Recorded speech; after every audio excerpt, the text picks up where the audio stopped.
Senator Voinovich. Thank you, Madam Chairman. Serious problems deserve serious solutions. This bill lacks analytical support and open dialogue. Even much less significant or costly bills are subject to EIA and EPA analysis well in advance of the final committee actions. Lesser bills are subject to legislative hearings, not so here.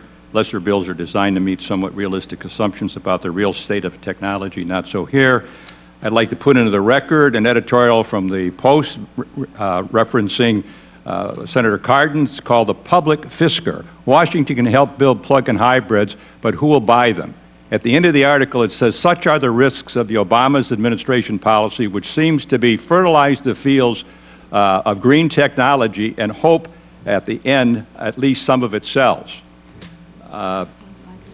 This may be the single most significant piece of legislation that's come before the committee, touching every sector of the economy and having immense energy, economic, environmental, and national security consequences. At this point, we do not fully understand how this legislation will impact on the price, supply, and reliability of electricity, gasoline, and other commodities which millions of Americans depend on every day. Once more, we don't know if the bill will have an appreciable impact on climate change. On Tuesday, Administrator Jackson admitted that they have not done a complete analysis of this bill. We're talking about a bill that's going to go to 2050. You'd think that we'd wait for that data.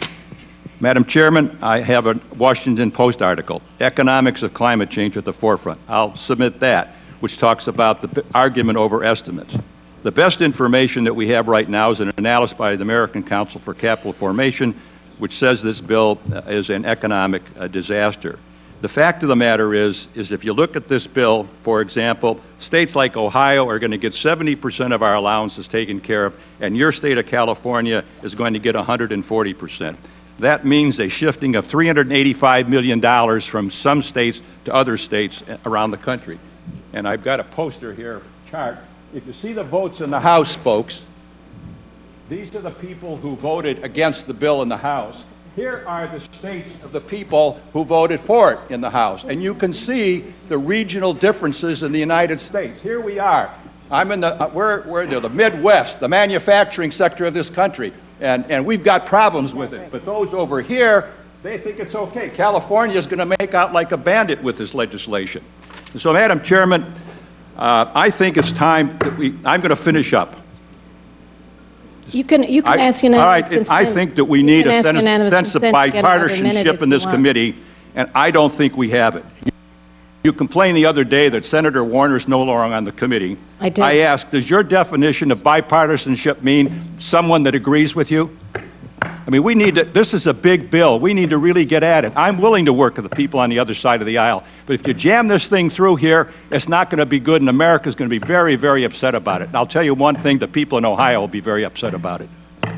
I'll take my 2 minutes now. If you had asked for unanimous consent, I would have been happy to grant it. Now, here's my definition of bipartisanship. Working together like we do on the highway bill, like we do on the water bills. We know how to work together. Senator Inhofe and I are working together right now, along with other colleagues. We would have had an extension of the highway bill, Senator Voinovich. You were the only one on this committee to object to it. Now, here's the situation. I think the speech you just made is flat wrong, and I want to explain why.